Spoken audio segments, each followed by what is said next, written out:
We're lucky to have Paige today. Paige is our CFO, but she's actually more than that. She definitely is one of the visionaries and one of the more substantial leaders, and definitely, I think, one of the better leaders we have in the company. So I appreciate y'all tuning in. I appreciate you being here. So let's all give Paige a big welcome. Thank you, Bill. I've got that. Thank y'all for coming. I'm excited to be able to do this. You know, these leadership series have been fabulous. We've had outside speakers. We've had some of our own inside, and I learn something every time we have them.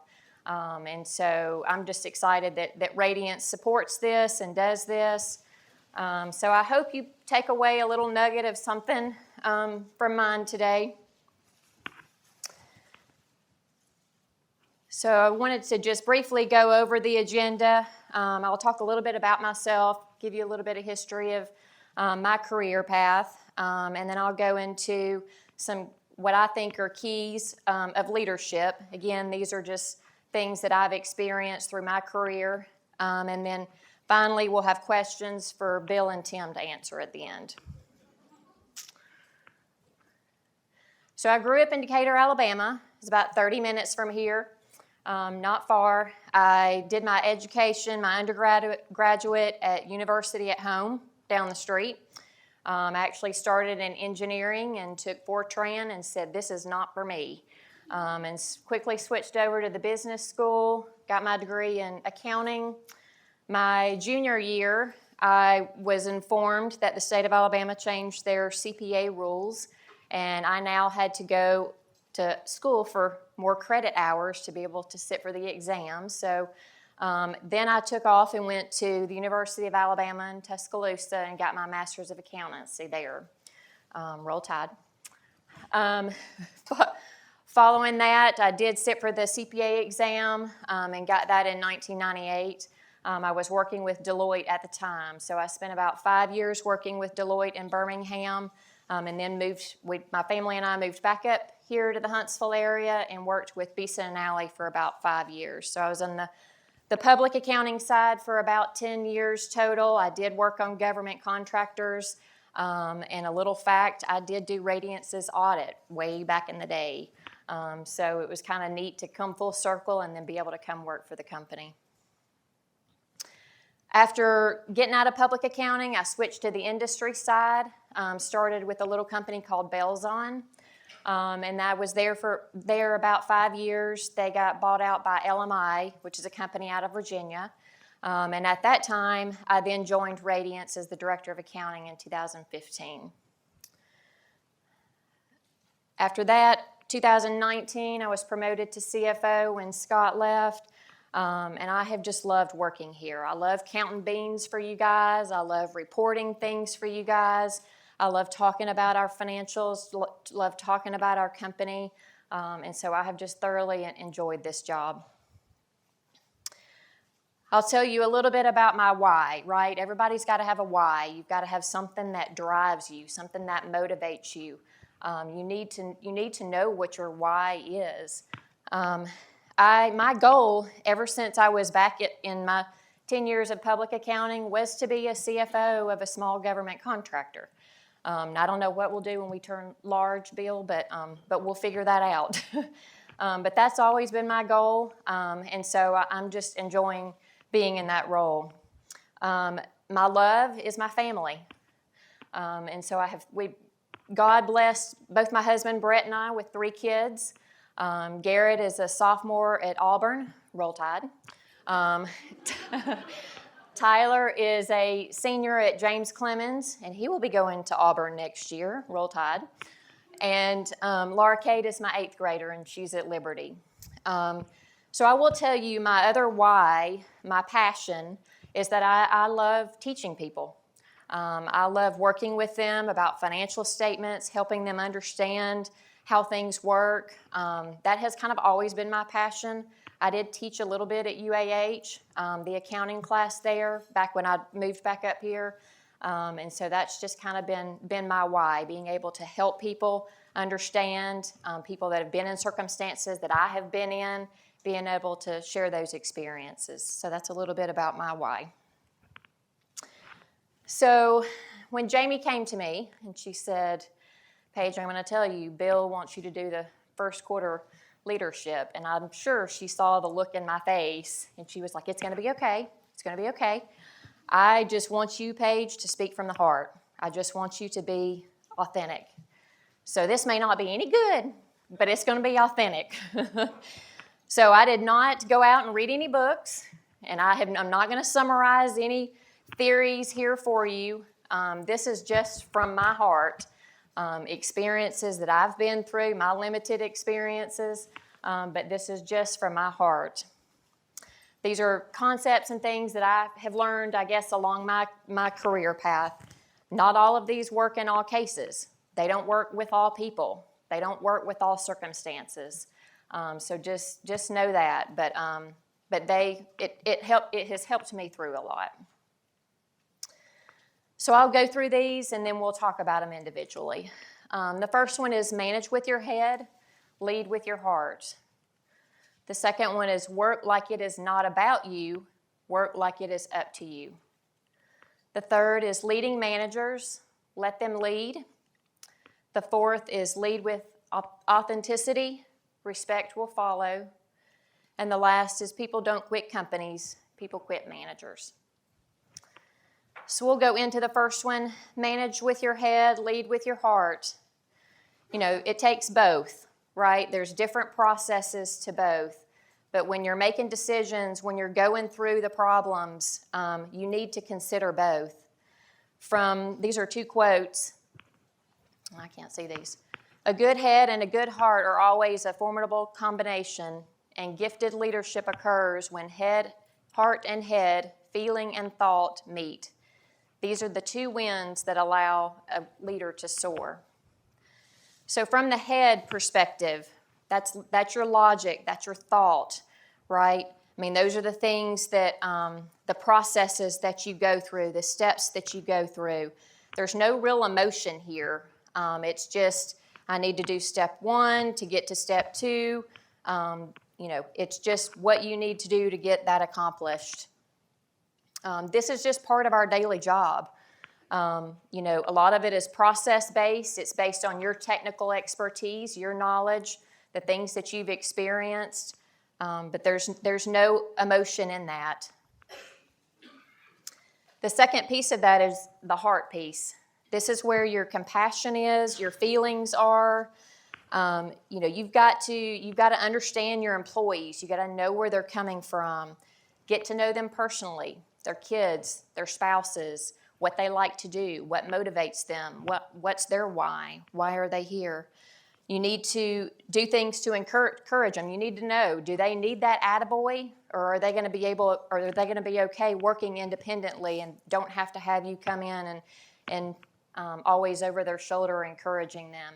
You need to know those things about your employees. Do they need reassurance? Those are things that you need to understand. I always found that if you can put a little bit of humor in some of it, some of your employees will respond better. So some of them enjoy that humor side of it to take the edge off. But know who those employees are that need that. They may get defensive in certain situations. Have examples. Have your facts. Don't go in with just random thoughts. Empathize with the situation. Put yourself in their shoes, okay? You may have been there, you may have not been there, but what would I do if this were happening to me? Understand what's going on with your employees. That gut feeling, you've got to learn that. If you walk into a situation and you think an employee is upset, that's not the time to tell them they screwed up, right? Tiptoe back out and know that you'll come back, later that day or the next day. But have that gut feeling about how your employee is going to respond to things. Choose your words wisely. You might not want to say you failed to do this or you blew it. It might be, hey, do you understand the consequences on the other side of this are this? So maybe we need to tweak this a little bit. So your employees, but that's what you've got to do is get to know your employees personally to be able to do that. right thing to do. This is a Radiance thing, right? We always want to do the right thing. And so sit down, figure out, is this black and white, right or wrong? There's a lot of gray out there. But that's communication, sitting down, talking through the issues, figuring out what is right, what is wrong, what's the best scenario. So keep that in the back of your mind when you're dealing with your heart side of things with your employees. And then be personable, be friendly, give them a smile, say hi to them in the hall. And we have a lot of introverted engineers in the building. And so sometimes they just want to go do their work. But, pull them out, talk to them, joke with them. So it takes both of those two. I'm going to give you a hypothetical situation. One near and dear to our heart, of course, proposal. So you've got a proposal due on February 15th. You've sat down, you've gone through all the facts, right? All the steps. You've defined the team. You've reviewed the RFP. You're working the strategy. You've assigned writers. You've set a schedule. You've assigned reviewers, right? These are all head things, right? Processes, steps. So now you've got one of your writers has got a family emergency. Okay, so that's going to put a kink in the schedule. So then you're sitting thinking, okay, what am I going to do with this information? Do I tell the employee, I'm sorry, you're not going to be able to go to this family emergency. I need you to write this proposal, right? Or you're going to reassign the writer to someone else. Or roll up your sleeves and help write. Or revise the timeline, which is not always the case with proposals, as you guys know. So those are the kind of the considerations that you go through. The proposals, the facts, the schedule, the action items, those are all things that are going on with your head. The heart part of this is you empathize with that employee that's got that family emergency, and then you change your plan. So both of these things, your head and your heart, are required to manage people. All right. Let's move to the next one. Work like it is not about you. Work like it is up to you. So when you get into a manager position, you've probably gotten there because you've got a strong work ethic. Don't lose it there, right? You've got to keep that work ethic. It doesn't mean that you've gotten to that manager role and now you get to sit back and relax and let everybody else do the work. Keep that work ethic because you're going to need it. So responsibility still ultimately lies with you, right? The buck still is going to stop at your desk. So you may have a team working on something, but you're still responsible for it. So own it. It's yours. Take responsibility for it. Allow your staff to work those issues. Don't micromanage them. Don't stand over them. But allow them to work through those issues. Give them instructions. Communication is key. Allow them to have creativity and individual opinions. You may find that they come up with a better solution than the one you had in your head. Allow them to be part of the team, to brainstorm. That helps them have buy-in into what you're trying to accomplish and what you're trying to do. And then they're on your side. And then follow up. You may need to roll your sleeves up and get in there and help at the end of it. But you're managing a team. You need to let them do it. You need to let them learn. And then verify that the work is done. This is Bill's saying, trust but verify. This can be a sticky situation. You don't want to go in there and go behind them and then ask Joe Blow, hey, will you send me everything that this guy's done? Go have a conversation with them. Ask them what their path was, how they got to where they were. Ask them to give you a demo. Ask them where they did their research. Ask them what their thought process was. So it doesn't have to be scary when you're verifying, but you can have that conversation with that employee and still verify that the work is done accurately and to the satisfaction level that you need it to be done at. And if there's failure in the project, take the blame, right? It was your responsibility. You owned it.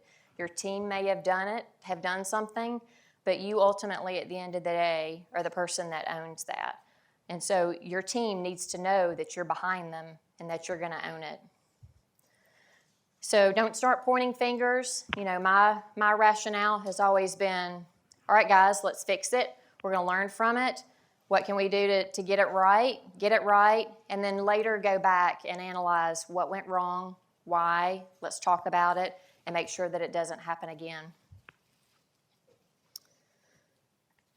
So here I'm going to talk about an example. So when I got to Radiance back in 2015, it took me a little bit of time to get acclimated to my group, to their policies, to their personalities, and trying to figure out how things work.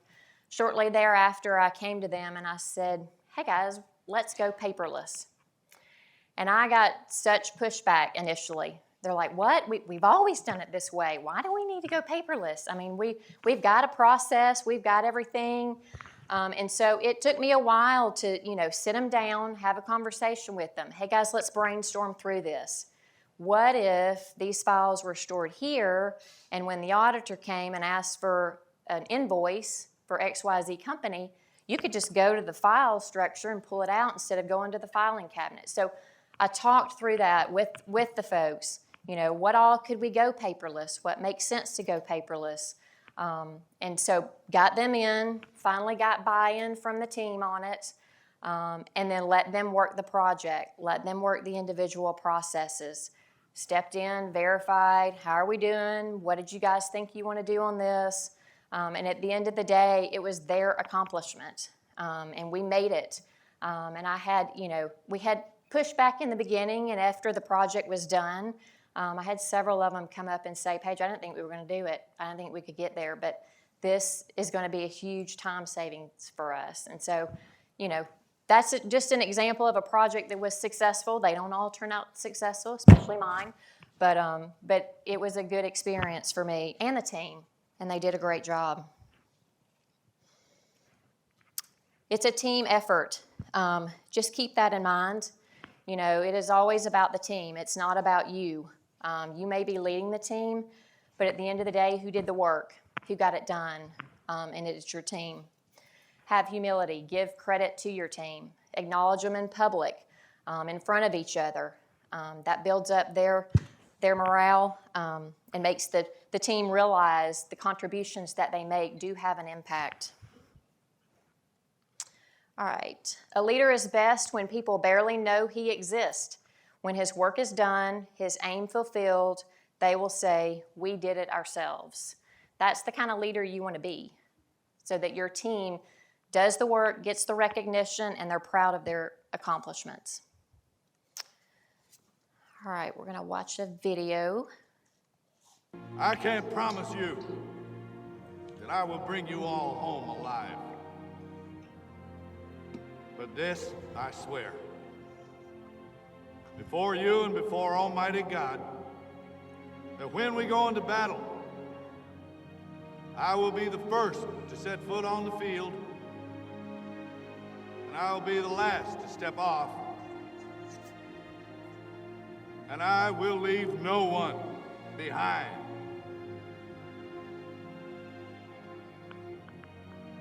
Dead or alive, we will all come home together. So help me God.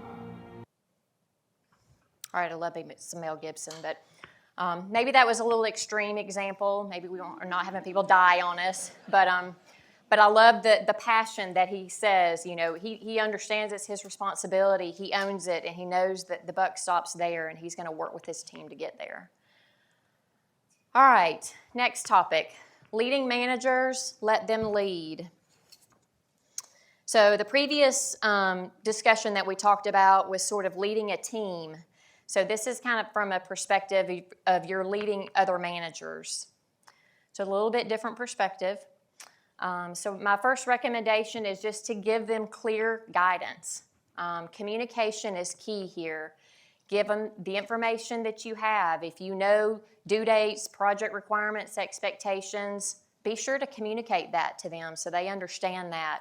Make sure that they're using active listening. Are they responding back with appropriate questions? Are they summarizing back to you what they think the responsibility is or what they have heard? Maybe you provide examples for them.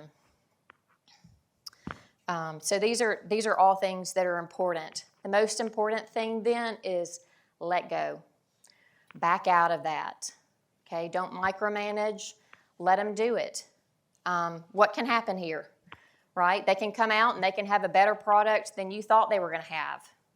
Or they can come back and say, hey, I think I got what you wanted, but I've got some more questions. Can we sit down and go through these? Or they could fail at it, and you have to step in. They learn from it and try to do it again. None of those scenarios are bad, right? Those are all part of learning and learning how to lead a team. This is the hardest thing to do, especially for those that are control freaks, right? You want to see the end. You want to be there the whole step of the way. You want to provide guidance. But this isn't teaching your team this isn't teaching your leader to be a leader. Follow up occasionally to verify you're on track. That's always part of the deal, right? You don't want to pull completely out. You've got to let them go through the processes. Try not to reach down in, okay? This was a thing for me. When you go below the staff that reports to you, when you go directly to their staff and give them an order that's contradictory to the one that their manager's given them, they've just lost respect for that manager. They know who makes the calls, and they've always done that. I mean, they ultimately do. But just be mindful of that when you do that. When there's something that I feel like needs to be said to an employee at that level, I'll pull that manager in too and have that conversation with the manager. Just be cautious of that, because that manager can lose motivation as well when you do that. Allow for mistakes along the way. I mean, this is a learning tool for them. It's just like my kids. You don't want them to go through those mistakes, but I think I'd rather them go through those mistakes now so that I can help them go through that process of correcting it and getting on the other side before they get out there in the real world. So it is okay for those mistakes to happen.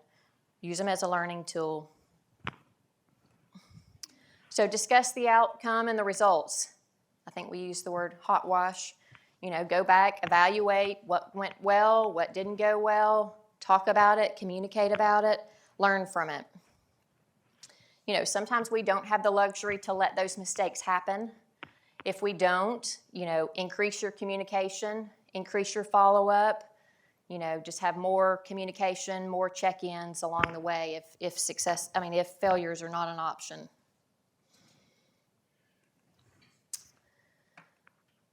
All right, so here is a personal example. No heckling later over this, by the way. So this was while I was at a public accounting firm. I had a team of about 6, a department of about 6. My purpose was I was supposed to write policies and procedures. I had gone through the process, set up policies and procedures. I interviewed the staff. I'm reviewing files. I'm doing all of this stuff to get it ready. I've got examples for them. I've got a process laid out for them. I was so excited, guys. I was so excited. So I get all the team together in a room. I'm meeting with them. I'm walking them through these new policies. And the issue was, it was compilations. The rules had changed, and we needed to get in compliance with the rules. And so that was my job, was to get these policies in place so that we would be in compliance. So I shared this with the team. I left invigorated. I'm so proud of myself. I go back a week later. I'm checking in. Hey, how's it going? Nobody had implemented anything. Like, what's going on? Are there questions? Are there issues? Do we need to sit down and talk about it again? They're like, well, you're not really our boss. Like, okay. So the project was a failure. I had no authority to be able to telling them what to do, right? I wasn't leading the team. So this is a great example. Good communication. Make sure you've got lines of authority, but let your leaders lead the team. All right, on to the next one. Lead with authenticity, and respect will follow. The secret of leadership is simple. Do what you believe in. Paint a picture of the future. Go there. People will follow. Be yourself. I mean, that's the one thing that I've just kind of learned. Be vulnerable. Let them know your character. Let them know the processes that you go through. Don't be too afraid to kind of explore your emotions as you go through those processes, your fears as you go through those processes, your failures. You're human, right? That's how they learn how to lead, is watching you go through those processes. So be yourself. Be transparent. Be honest with them about what's going on. Let them know how you're working through those problems. Explain the why. This one's big for me. I think it just helps your employees have buy-in to what's going on. They may have recommendations, suggestions to make it better, but explain the why they're doing what they're doing, because it helps them understand and commit to the project better, and we both end up at the same goal at the end. You don't have to be the smartest person in the room, but don't pretend to be. This is another little pet peeve of mine. It is okay not to know the answer. It is okay to say, hey, let me go research that and I'll get back with you. But the worst thing you can do is be confident and tell them a wrong answer and they find that out. Then you've lost a little bit of respect there. But surround yourself with people that know those answers. Use those people. Okay, you don't have to know everything. None of us know everything, and so it's okay to not know it, but just don't act like you do know it, because I think you do lose respect there. Be humble.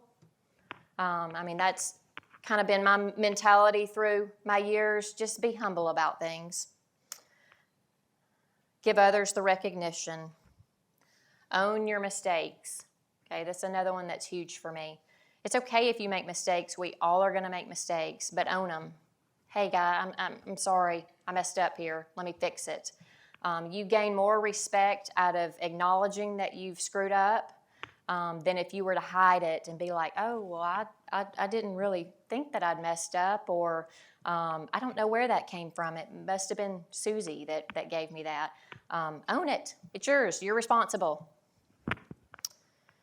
All of this takes good communication skills, right? I mean, that's what you've got to do, be open and honest and communicate.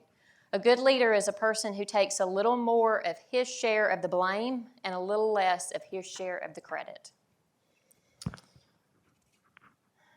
All right, another personal example. No heckling later. This one is near and dear to some Radiance hearts. My friend Jeanette, I'm sure remembers this day. We both remember this day. So this was right after we took payroll in-house in 2016. Bill's already laughing.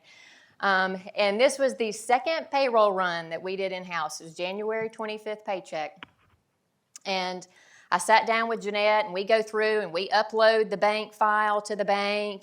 And I had done it the first time, so I was walking her through the second time. We got everything square. We left. I left. Went home for the weekend. Sunday, I got an email from an employee.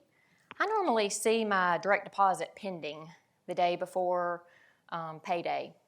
And I'm like, okay, well, I was walking the neighborhood. I said, let me get back home. I'll log into my computer and let me check it out.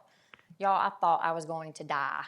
I logged in. Sure enough, pending had not been released. That whole night, which I didn't sleep, Monday morning, I get up because banks aren't open on Sunday, right? So I call the bank, and I'm like, what are our options? We have to get these people paid. And they, at that time, same day ACH was not available, and that was a genius idea, and I wish it had been there because I could have just released it and they would have got paid that afternoon. But that was not an option back then. So my team and I did 477 wire transfers to employees' bank accounts that day. It was a long day. And let me tell you, I learned a lot. So, I mean, the emotions that I went through during that whole thing, I mean, I was mortified, I was embarrassed, I had employees mad at me because they had payments coming out of their bank account that day, managers mad at me, but Bill came by and he said, I heard you made a mistake. I'm like, yes, sir, I did. He's like, Learn from it. Yes, sir. Don't do it again. Got it. And that's what you've got to do. I mean, they know they've done wrong. Believe me, I knew I had screwed up. But you've got to fix it. You've got to own it. And then you've got to work details out later. But that was a painful day. So own it, fix it, and learn from it. Your team will respect you for it. It was a long day. The last one I wanted to talk about are people don't quit companies, people quit managers. So earlier on, I think I talked to you guys about, know your employees, get to know them personally, what makes them tick, what are their goals, their family, their kids, what are their priorities. We did do an employee engagement survey this past December. I know you saw those emails going around. We did get good results from that. I think it was like 97% were happy with their managers. So this is good. We still have some things we can do better at: communication, goal setting for our employees. And so these are things that we do need to focus on in these upcoming years, are setting these goals. We are looking at revamping the performance review process. I am hoping that will help nudge the managers on a more scheduled basis to do those touches with the employees, force more interaction with those employees.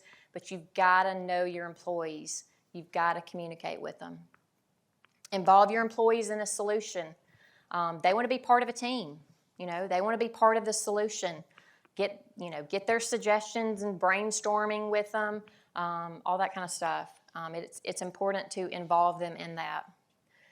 So guard against the Great Resignation, give focus to the Great Retention. The Great Resignation was what was going on in 2021, right? Everybody had COVID. They were sitting at home. They were thinking, do I really want to stay in this career? I really enjoy sitting in my pajamas all day.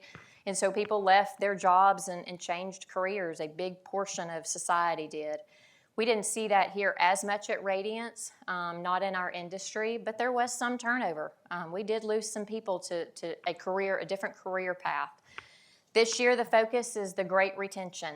What are we going to do to keep our employees? This isn't Radiance. This is United States, okay? This is the focus. We have great benefits. We have, great opportunities here. But you've got to engage with your employees, tell them about it, get them involved, see what they want to do, make a career path for them.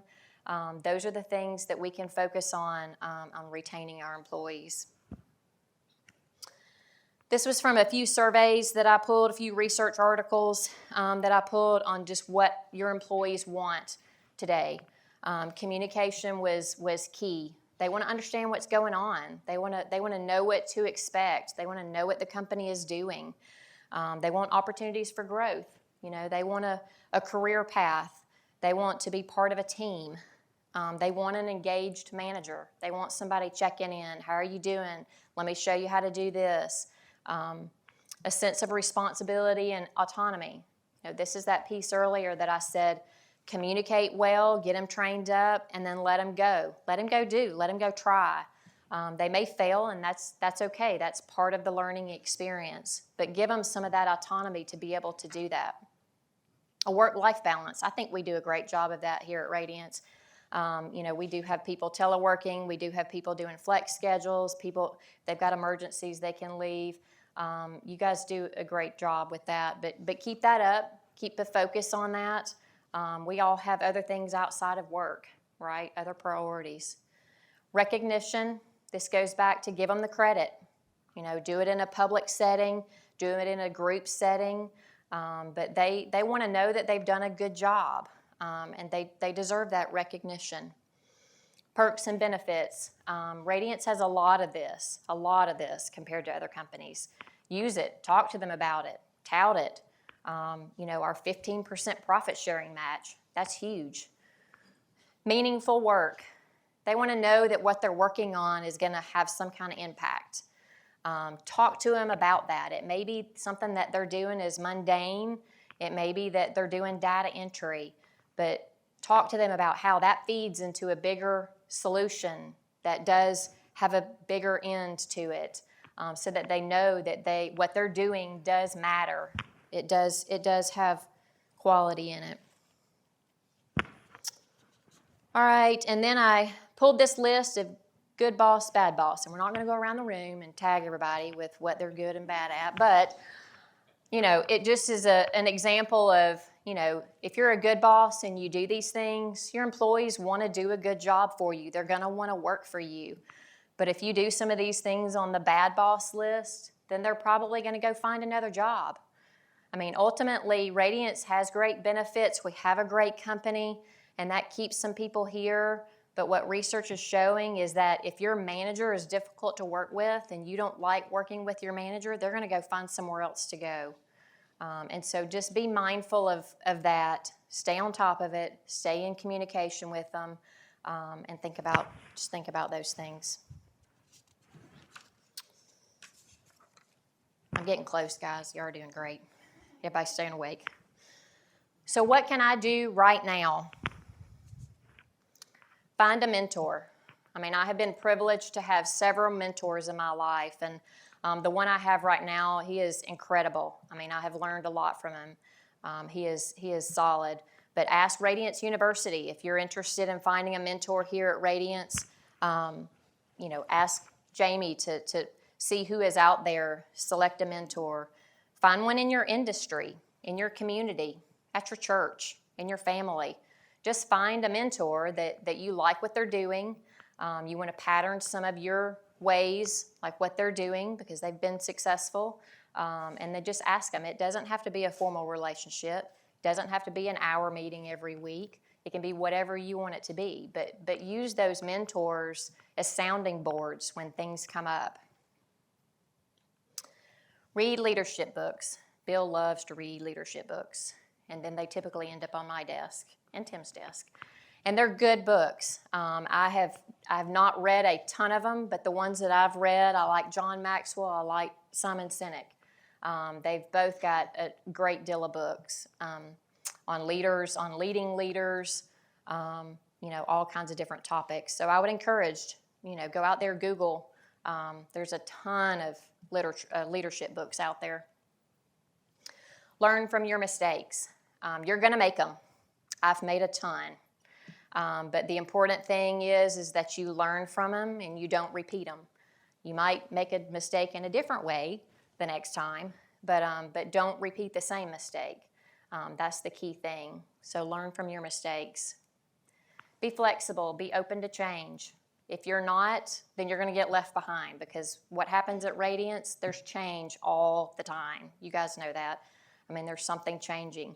So you've got to be flexible and ready to move with it, and be willing to change when it changes.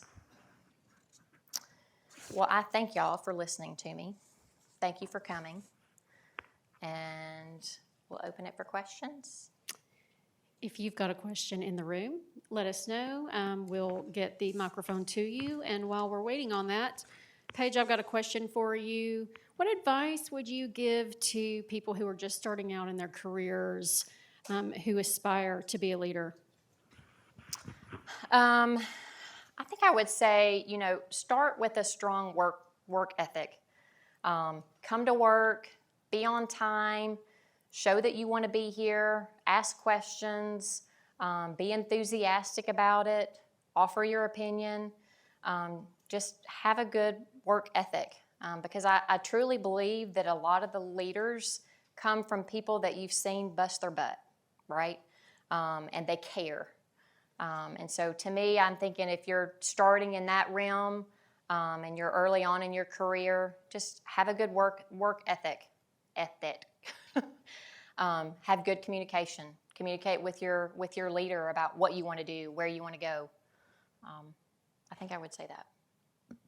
Well, I thank you so much, Paige, for your words of wisdom today. As someone who works for you, I can tell you that I am always inspired by your leadership. I greatly appreciate that. Thank you so much. And thank you all for joining us today. We hope you learned a lot as well, and have a wonderful rest of your day.